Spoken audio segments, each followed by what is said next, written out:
Hola, hola, ¿qué tal? ¿Cómo les va? Bienvenidos a otra emisión de ADN, ahora la discapacidad de noticia, en este sábado 31 de julio de 2021 para seguir hablando de discapacidad. Este tema que tanto nos interesa y que cada sábado al mediodía nos congrega aquí en la pantalla de Canal 10 para que entre todos podamos concientizar y visibilizar sobre este tema.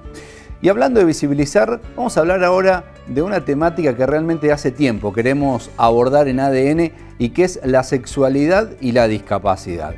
Para esto, vía Zoom, dialogamos con Silvina Peirano. Ella es profesora de educación especial y es una referente en esta temática porque nos interesa, entre otros temas, abordar como una especie de disparador, como una primera charla, entre otras, que mantendremos más adelante, sobre cómo abordan este tema los medios de comunicación, cómo es la contención familiar, por ejemplo, y también otro tema que quizás lo podemos denominar quizás como tabú, quizás como estos temas que a veces es mejor no tocar, los y las acompañantes sexuales, ¿sí? Bueno, algunos de los tantos temas que abordamos en esta charla con Silvina Peirano. Por eso, dándoles a todos ustedes la bienvenida, gracias por estar allí del otro lado y gracias por acompañarnos, como lo hacen cada sábado a la 1 de la tarde aquí por la pantalla del 10. Les presentamos la primera nota con Silvina Peirano, profesora de educación especial, para hablar de sexualidad y discapacidad.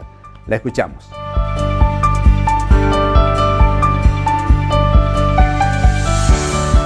Hola Silvina, ¿cómo te va? Buen mediodía, el gusto de saludarte aquí desde Mar del Plata. ¿Cómo estás?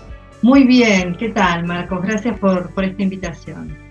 No, al contrario, gracias a vos, sabemos que tenés una agenda muy nutrida, pero de alguna manera vamos aclarando un poco, vamos adelantando que es una especie de disparador esta primera charla, porque la verdad que será un gusto tenerte periódicamente para hablar de lo que tiene que ver con la sexualidad y la discapacidad. Por eso van a ser como títulos, ¿no? Hablar un poquito de este tema en esta primera nota y luego ir ampliándolos a lo largo de próximas charlas, ¿no? Sí, me parece fantástico plantearlo así, sobre todo porque venimos de una temática, esta construcción que hemos creído pequeña, la sexualidad y la discapacidad, que todavía vemos como amigarlas y demás. Bueno, lo importante es, si se quiere adelantar y afirmar que tenemos un amplio campo de investigaciones, de producciones, que requiere de formación, que requiere de acercamiento, que no es un tema pequeño y que necesita la misma jerarquía de estudio, de formación y sobre todo de ejercicio que cualquier otro campo, sobre todo el campo de las sexualidades. Uh-huh. Bueno, y la pregunta quizás muy amplia, pero bueno, debo hacértela. ¿Cómo está hoy este tema, la sexualidad y la discapacidad en nuestro país? ¿Cómo se aborda en general desde los medios de comunicación para que la gente de a poco pueda ir conociendo y desmistificando, podríamos decir, un poco lo que quizás para algunos es tabú y que es la sexualidad y la discapacidad? Bueno, yo creo que considerando de dónde venimos y hacia dónde vamos, podríamos decir que este es un tiempo mucho más venturoso. Lo que sucede es que tenemos poco para celebrar y mucho por reivindicar. Las instancias de reivindicación en relación a los derechos sexuales y o reproductivos de las personas con discapacidad, que de eso hablamos, de derechos sexuales, reproductivos, de derechos humanos, de los derechos al acceso a la educación sexual integral, a la justicia, a la salud. Bueno, todos esos son derechos que aún tienen que ser, si bien están legislados, aún no han sido protagonizados, digo yo. Entonces, tenemos mucho por reflexionar, tenemos mucho por protagonizar, diría, y tenemos mucho en algunas instancias hasta te diría, Marcos, por denunciar. Pero esto no nos ha alcanzado. Muchos de nosotros sabemos las inequidades que viven las personas con discapacidad en general y mucho más en relación a su sexualidad. Enunciarlo solo habla de la evidencia. Ahora, ¿cómo revertimos estas realidades? ¿Cómo hacemos de estas inequidades, que estas inequidades no sean naturalizadas? Es un poco lo que viene a ser, entre otras cosas, la educación sexual integral y sobre todo la autodeterminación, la experiencia en primera persona, la vida independiente, todas estas cuestiones que parecen otra cosa, apartada de la sexualidad, pero que son el núcleo de lo que queremos problematizar como derechos sexuales y o reproductivos.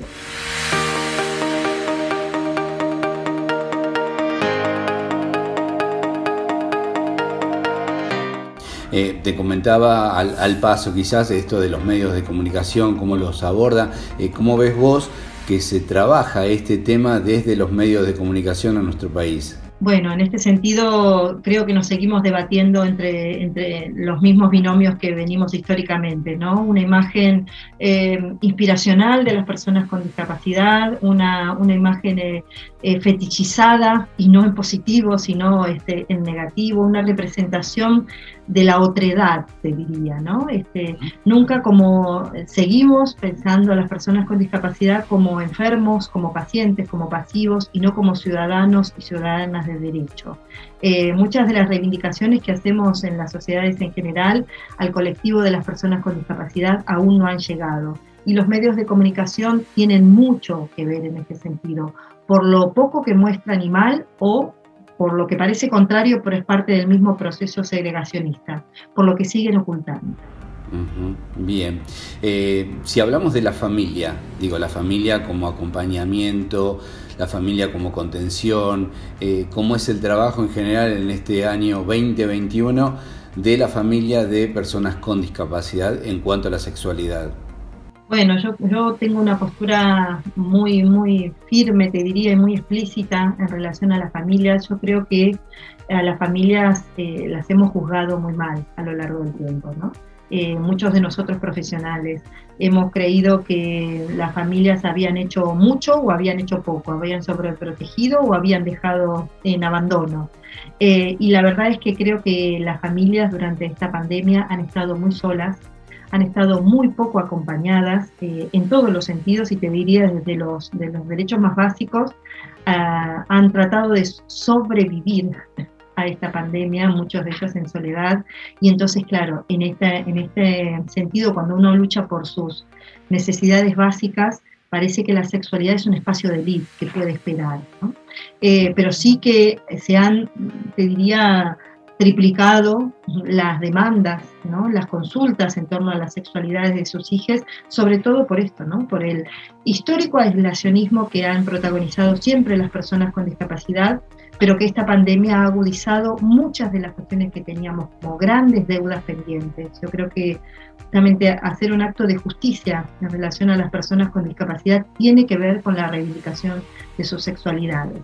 Y las familias tienen que estar ahí para acompañar y no para dirigir, y nosotros como profesionales y muchos de nosotros como sociedades deberíamos poder escuchar mucho más humanamente, más cercanamente, más amorosamente a las familias, sabiendo que muchas de ellas vienen de procesos muy dolorosos que no justifican a veces muchas de las situaciones que sus hijos con discapacidad viven, pero que muchas de ellas, insisto, no han tenido otra alternativa.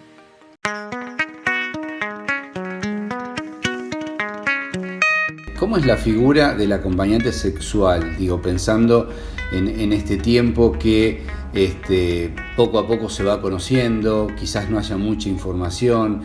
¿Cómo está hoy en día esta figura para que todos, de alguna manera, y todas podamos conocer un poco más sobre el acompañante sexual? Marcos, lo decíamos, ¿no? Te hacemos un punteo sobre muchos o pocos de los muchísimos temas o perspectivas que tenemos para plantear. Y creo que justamente la figura del asistente o del acompañante sexual en tiempos de pandemia se ha visto recrudecida la demanda, pero una demanda que no podemos dar respuesta.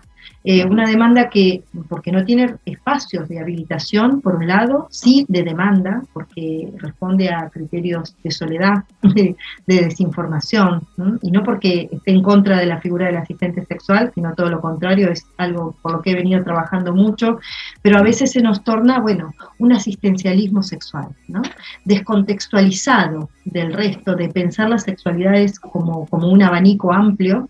A veces estas figuras, en momentos como los que estamos viviendo, se nos vuelven, bueno, la única alternativa de contacto. Y cuando, como todo, cuando es la única alternativa, no siempre es la mejor. Entonces, es una figura importante, interesante para el autoconocimiento, para la autoexploración, para descubrir otras instancias que no empieza y ni acaba en sí misma, sino que es una figura que necesita una revisión desde, como insisto, perspectivas mucho más amplias en sexualidad en general y específicamente en sexualidad y diversidad funcional.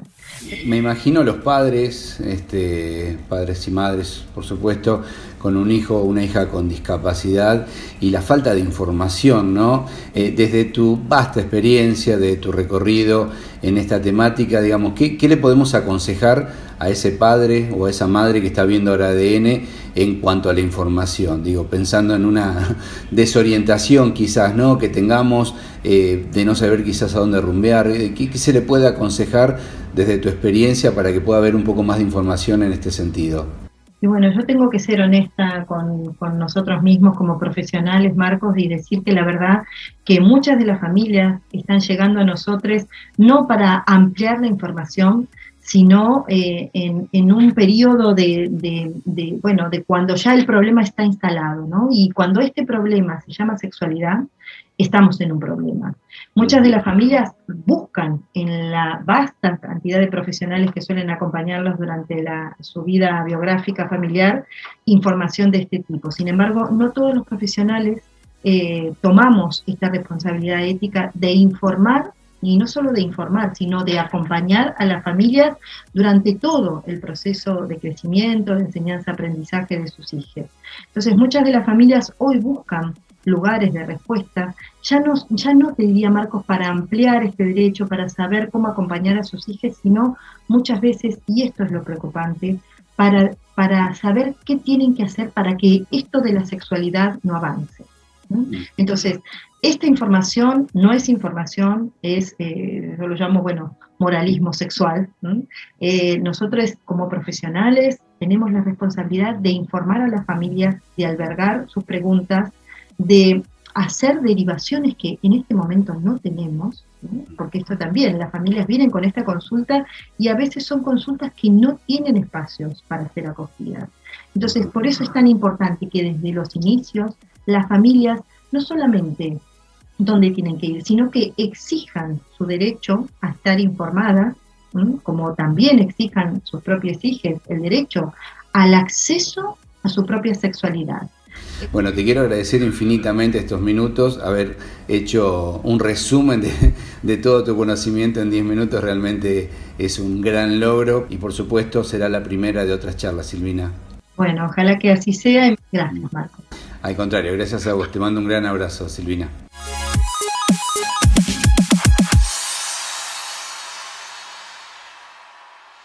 MDE, Escuela Modelo de Educación Especial. 25 años de calidad educativa por la igualdad de oportunidades. MDE, Uruguay 1654.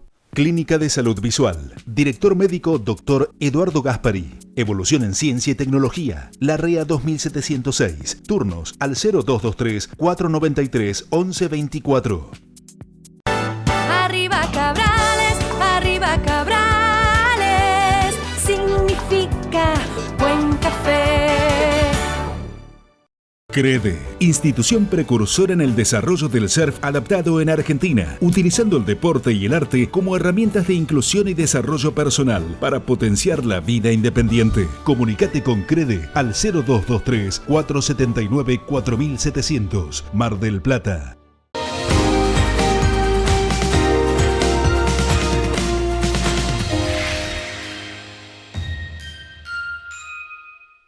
Estás viendo ADN. Ahora la discapacidad es noticia. ADN es un caño.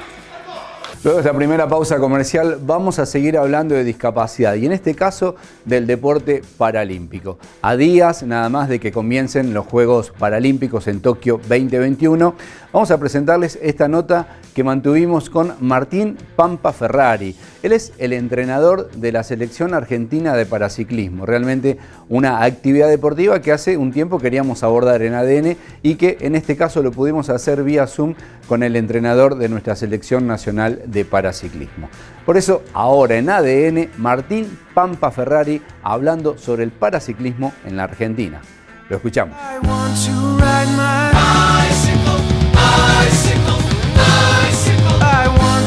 Hola Martín, ¿cómo te va? Buen mediodía, saludo desde Mar del Plata. ¿Cómo te va?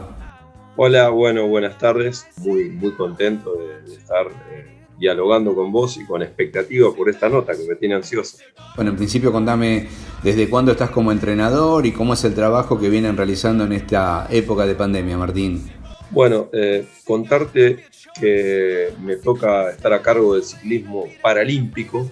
Desde en el 2008 tuve la dicha de correr los Juegos Paralímpicos de Beijing 2008 como guía de un ciego. En pista, justo lo que estoy haciendo acá. Y ahí empezó mi carrera en el ciclismo paralímpico y en el mundo de las discapacidades. Tengo que reconocer que cuando empecé en el mundo paralímpico, en el 2007 yo había salido subcampeón del mundo en Australia, en Sydney, en Scratch. Y yo pensé que era el mejor del mundo, ¿no? El subcampeón era el mejor del mundo. Y cuando entré en el mundo paralímpico, que me convocan para ir a Beijing, dijo, si yo soy lo que soy en el mundo convencional, el paralímpico, hay diferentes dichos, ¿no? En el país de los ciegos, el tuerto es rey. Yo digo, yo soy rey, soy el número 1. Y nada, fue el error, un pensamiento muy erróneo, creo que uno de los más grandes que tuve, pero me dio la visualización de entrar en otro mundo. Cuando llegué a la Villa Paralímpica sentí olores que no había, veía gente en silla de ruedas, sin manos, sin piernas, y digo, ¿dónde estoy yo si yo no pertenezco a este mundo? Y bueno, ahora con mucho orgullo quiero decir que pertenezco a este mundo, no por una discapacidad física, sino porque pude comprender que somos uno, que tanto los convencionales como discapacitados somos uno. ¿Y por qué te hago todo este preámbulo? Porque en el 2012 me toca, mi papá clasifico para correr Londres 2012 como guía de un tándem también, pero mi papá tiene cáncer de próstata, que gracias a Dios está muy bien, vivir y coleando, pero tenía que hacer durante 40 días radioterapia y yo prefería acompañarlo a él y no entrenar, así que renuncié a mi lugar, pero la selección argentina, por el gesto que tuve, me ofreció ser el técnico, asistente técnico de ese momento, de los cuales lo asumí con mucha responsabilidad, con mucho respeto y un compromiso increíble, que me llevó a ser técnico hasta hoy. Hoy soy el DTN, junto al papá de Rodrigo López, que es un ciclista muy reconocido, y su papá, que fueron medallistas en Atenas y Londres, pero también en el 2014 asumo como técnico del proyecto Juegos Olímpicos de la Juventud 2018, y de ahí que empecé a trabajar en conjunto en todas las concentraciones, tanto los chicos de la selección argentina para los Juegos Olímpicos de la Juventud y el ciclismo paralímpico.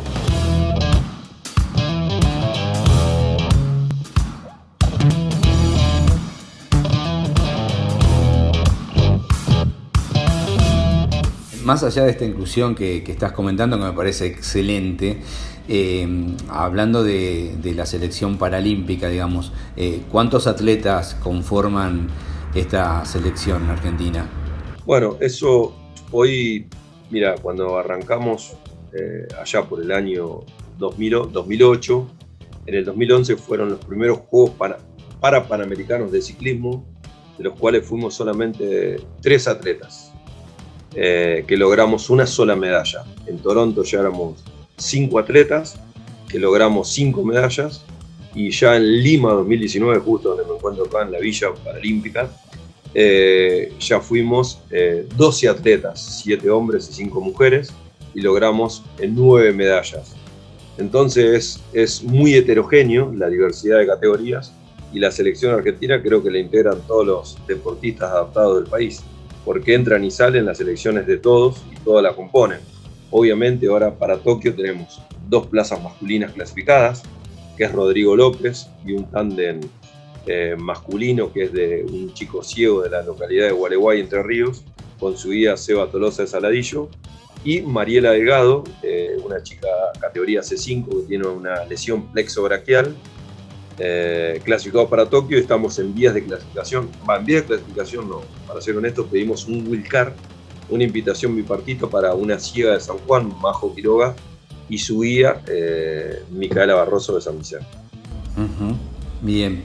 ¿Qué condiciones tiene que tener un guía para ser justamente guía de una persona ciclista con discapacidad? Digo, ¿cuáles son algunos de estos requisitos que ustedes ven en el momento de poder tomar o de pensar en una persona como guía?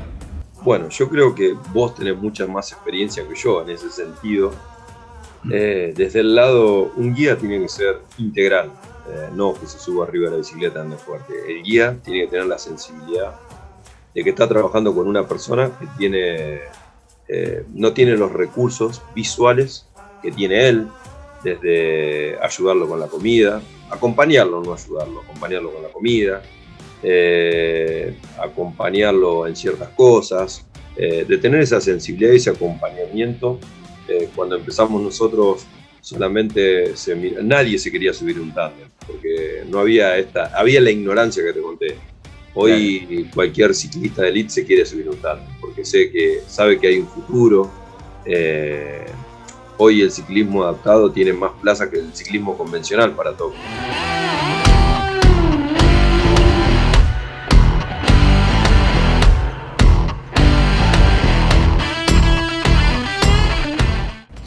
Las dos últimas que quiero hacerte tiene que ver, en principio, con las personas justamente deportistas. Así como te pregunto de los guías, ¿cómo van seleccionando a los deportistas? Pienso quizás en aquellos que no tienen la posibilidad de estar en una ciudad como Buenos Aires, Rosario, Córdoba, ciudades grandes y quizás estén en pueblos. ¿Dónde ponen el ojo ustedes? ¿Cómo piensan en esta selección para estos deportistas con discapacidad? Mira, en las grandes capitales es muy difícil que exista el ciclismo paralímpico. ¿Por qué? Porque en las grandes capitales hay un riesgo muy grande al andar en bicicleta. No hay si no se puede andar solo en bicicleta, imagínate en un tándem. No hay una concientización. Entonces, por lo general, las áreas de discapacidad se trabaja mucho en los pueblos chicos. ¿Por qué? Porque hay profes comprometidos con la causa, el vecino conoce. Hoy también, gracias a las redes sociales, una persona ciega, con una discapacidad diferente, puede visualizar si le gusta algún deporte. Hoy con solo googlear ciclismo paralímpico en Argentina ya aparecen muchos nombres. Empieza a ver y después, como te decía antes de la nota, hoy está muy integrado el ciclismo paralímpico con el ciclismo convencional. Entonces, en cualquier carrera dejan correr a un ciego, dejan correr a gente con discapacidad. La última, Martín, tiene que ver con lo que viene. ¿Qué competencias, más allá, claro está, de los Juegos Paralímpicos? ¿Hay alguna otra competencia menor, antes de los Paralímpicos? ¿O ya está toda la carne puesta en el asador pensando en Tokio? Bueno, hay una realidad que está viviendo nuestro país, a donde lamentablemente no hay competencias, porque es un riesgo muy grande, de lo cual estoy de acuerdo. Entonces, hoy vamos a correr atrás de Europa. ¿Por qué? Porque Europa ya está liberada, y no por la cantidad de vacunas, sino por un clima diferente, que no hay tanto encierro como lo tenemos nosotros, que estamos pasando el invierno. Nosotros tuvimos también lo de elegido, te decía. Fuimos a Bélgica a una Copa del Mundo y fuimos a Portugal en un Mundial que llegamos hace 10 días. Entonces tuvimos ese roce internacional. Ahora tenemos que centrarnos nosotros ya el 17 de agosto estamos viajando y lamentablemente no tenemos competencia, entonces nos tenemos que generar un ámbito de competencia. Hoy el ciclismo sacó ventaja ante otros deportes a través de la pandemia, porque hay carreras virtuales, porque hay rodillos inteligentes que uno puede simular como si estuviera corriendo y dejar todo. Entonces tenemos que empezar a correr en los rodillos inteligentes y buscar el ritmo de carrera. Lo tenemos que hacer de ese lado. Si no, iremos de lo mejor que podamos el 17 de agosto sin correr, por lo que está pasando, atravesando el mundo, no la Argentina. Así que bueno, ya centrados en Tokio. Bien. Martín, gracias por estos minutos. Un placer escucharte, conocer, informarnos un poco más acerca del paraciclismo en la Argentina. Te mando un gran abrazo. Seguramente en algún momento nos encontraremos al regreso. Bueno, te agradezco esta oportunidad que me das de hacer conocer un poquito más el ciclismo paralímpico y la inclusión con el ciclismo convencional.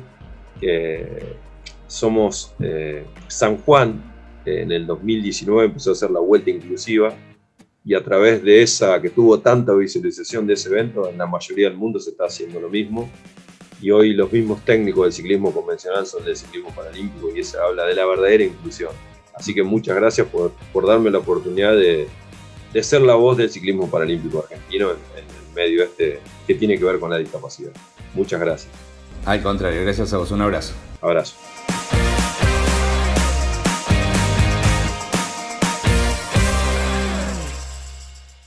Del encuentro, podés disfrutar de un exquisito café y de la más rica repostería artesanal atendido por jóvenes de Asdemar. Visítanos en Catamarca 4256 o encarga tu servicio de catering al 472-8101 o al 2235-316-907.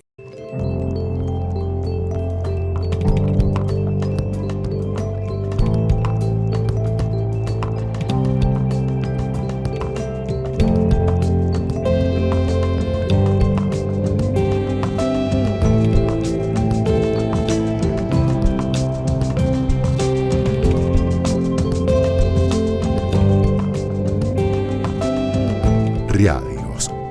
El remedio es estar cerca. Hogar permanente con centro de día, Dar Más, 15.000 metros cuadrados de superficie y múltiples talleres garantizan una excelente calidad de vida de nuestros concurrentes. Dar Más, Los Tilos y Calle 9, Mar del Plata. Hurlingham y Carioca, los balnearios de Mogotes para toda la familia. Juegos, piletas, canchas de pádel, beach volley, básquet y fútbol. 22 y 23 de Mogotes. Tradición y experiencia en servicios de playa.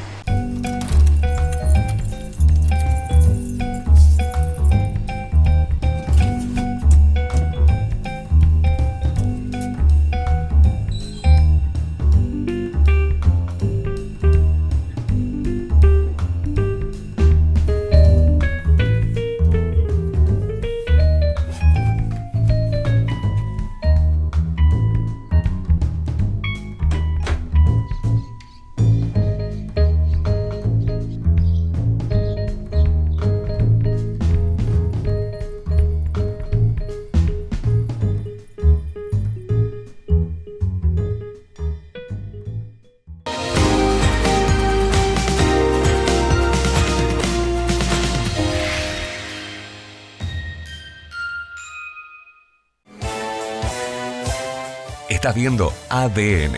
Ahora la discapacidad es noticia. Y el ganador en televisión, programa, temas médicos, es ADN. Ahora la discapacidad es noticia. Canal 10, Mar del Plata. ADN, un programa ganador.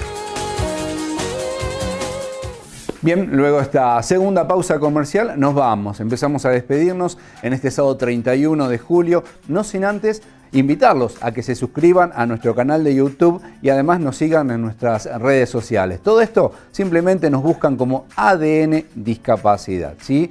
Por un lado, nuestro canal para que puedan ver todos nuestros programas y además las redes sociales para que se enteren día a día de todas las cuestiones que están vinculadas a nuestro programa de televisión.